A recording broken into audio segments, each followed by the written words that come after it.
혹시 남들과는 다른 나만의 독보적인 경쟁력을 갖고 싶다는 생각 다들 한 번쯤은 해보셨죠? 오늘은 여러분을 100만 분의 1의 인재로 만들어줄 아주 특별한 법칙, 바로 고배 법칙에 대한 이야기를 좀 해볼까 하는데요. 궁금하시죠? 바로 시작해보겠습니다. 최근 몇 년 사이에 정말 큰 변화가 있었죠. 이 거대한 파도는 우리를 완전히 새로운 시대로 밀어 넣었어요. 바로 더 이상 회사의 이름이 나를 지켜주지 않는 시대. 오직 나라는 개인의 실력만으로 살아남아야 하는 개인의 시대 말입니다. 그렇다면 말이죠. 이런 시대에 우리는 도대체 어떻게 경쟁해야 살아남을 수 있을까요?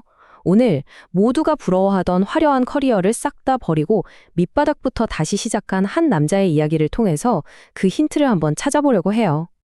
자, 해결책을 찾기 전에 우리가 지금 어떤 상황에 놓여 있는지부터 제대로 알아야겠죠. 첫 번째로 이 개인의 시대라는 게 우리한테 뭘 의미하는지부터 먼저 짚어볼게요. 이 시대는 우리한테 아주 날카로운 질문을 던지고 있어요. 당신만의 무기는 뭡니까? 하고 말이죠. 만약 이 질문에 바로 대답하지 못한다면 이 거센 파도에 그냥 휩쓸려 갈 수밖에 없는 거예요. 이제 회사라는 안전한 항구는 없으니까요. 자, 그럼 이제 그 남자 이야기 속으로 한번 들어가 볼까요? 그는 어떻게 그 화려했던 세계를 떠나서 거친 현실의 세계로 뛰어들 용기를 냈을까요? 그의 여정을 한번 같이 따라가 보시죠. 그의 두 세계는 이렇게나 달랐습니다. 왼쪽 좀 보세요. 잘 나가는 광고 기획자의 2002년 월드컵 프로젝트도 이끌고 연봉도 엄청 높았죠. 말 그대로 화려한 삶이었어요. 근데 오른쪽은요? 이건 전혀 딴판입니다. 스타트업 공장장, 매일 12시간 넘게 일하고 심지어 연봉은 반토막이 났죠. 아니, 도대체 왜 이런 선택을 했을까요? 내 인생 전부를 걸었다. 이 한마디에 그의 결심이 다 느껴지지 않나요? 모든 걸 버리고 처음부터 다시 시작한다는 거. 이건 정말 보통 사람은 상상도 못할 결심이죠. 그렇게 실의 세계에서 10년이 흘렀습니다. 매일 아침 7시에 공장 문을 열고 자정이 넘어서야 셔터를 내리는 고된 삶의 반복이었죠. 하지만 그는 이 땀과 먼지 속에서 그 화려한 프레젠테이션만으로는 절대 배울 수 없었던 진짜를 배우게 됩니다. 바로 세상이 실제로 어떻게 돌아가는지에 대한 감각, 즉 실물 감각을 얻게 된 거죠. 바로 이 10년의 경험이 그의 인생을 통째로 바꾼 터닝포인트가 된 겁니다. 그리고 이 경험을 통해 얻은 깨달음이 바로 오늘 우리가 이야기할 고배 법칙의 시작점이 됩니다. 자, 이제 본격적으로 프레임워크의 첫 번째 조각을 맞춰볼 텐데요. 많은 분들이 이미 아시는 개념일 거예요. 하지만 여기엔 아주 결정적인 반전이 숨어 있습니다. 이건 많이들 들어보셨을 거예요. 한 분야의 전문가가 되려면 1만 시간 정도는 투자해야 한다는 그 유명한 법칙이죠. 보통 하루에 8시간씩 한 4년에서 5년 정도 한 우물만 파면 1만 시간을 채울 수 있대요. 그러면 그 분야에서 상위 1%, 그러니까 100명 중 1등이 될 수 있는 실력을 갖추게 되는 거죠.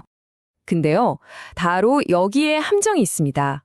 대부분의 사람들은 이 상위 1%가 된 다음에도 계속 똑같은 우물만 더 깊게 파고들어요. 물론 실력은 늘겠죠. 하지만 100명 중 1등이라는 희소성은 더 이상 높아지지 않는 한계에 딱 부딪히게 되는 겁니다. 그렇다면 이 상위 1%의 벽을 어떻게 깨고 나아갈 수 있을까요? 그 해답이 바로 당신의 가치를 더하는 게 아니라 곱하는 방식, 곱의 법칙에 있습니다. 방법은 의외로 간단해요. 첫째, 한 분야에 1만 시간을 투자해서 상위 1% 전문가가 됩니다. 둘째, 거기서 멈추는 게 아니라 전혀 다른 두 번째 분야에 또 1만 시간을 투자하는 거예요. 그리고 마지막으로 또다시 완전히 동떨어진 세 번째 분야를 마스터하는 거죠. 여기서 핵심은요, 각 분야가 서로 아무런 관련이 없어 보이는 것이어야 한다는 점이에요. 이게 왜 고배 법칙인지 제가 지금부터 간단한 산수를 통해서 그 엄청난 힘을 보여드릴게요. 아마 깜짝 놀라실 겁니다. 자, 첫 번째 기술을 마스터했어요. 그럼 당신의 희소성은 100분의 1. 여기까지가 시작점이죠. 여기에 예를 들어 그림 그리기처럼 완전 다른 두 번째 기술을 딱 더하면 어떻게 될까요? 당신의 희소성은 100분의 1 곱하기 100분의 1, 즉 1만 분의 1이 됩니다. 순식간에 당신의 가치가 100배로 그냥 점프하는 거예요. 자, 근데 여기서 끝이 아니에요. 만약 세 번째로 음악까지 마스터하면 어떻게 될까요? 100 곱하기 100 곱하기 100. 바로 100만 분의 1. 이제 당신은 그 누구도 대체할 수 없는 세상에 단 하나뿐인 존재가 되는 겁니다. 이게 바로 곱의 법칙이 가진 폭발적인 힘이에요.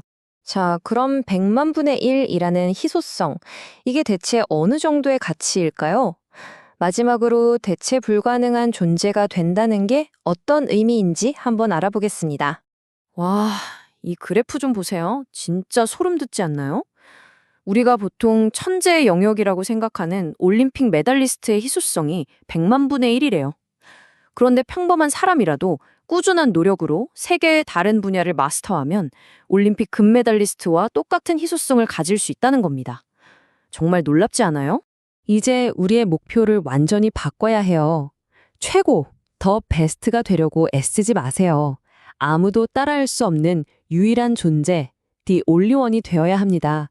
이 희소성이야말로 개인의 시대에서 당신의 몸값을 결정하는 단 하나의 열쇠입니다. 다시 한번 강조하지만 진짜 핵심은 당신이 선택한 세 분야가 서로 얼마나 멀리 떨어져 있느냐 이거예요.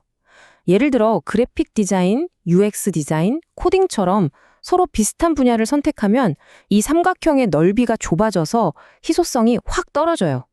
누구도 쉽게 넘볼 수 없는 넓고 튼튼한 당신만의 영역을 만들어야 합니다. 오늘 이야기 어떠셨어요? 이제 여러분 자신에게 이 질문을 한번 던져볼 시간입니다. 당신의 인생 삼각형을 채울 그 세 가지 분야는 과연 무엇일까요? 당신을 100만 분의 1로 만들어줄 그 보물은 과연 어디에 숨어 있을까요?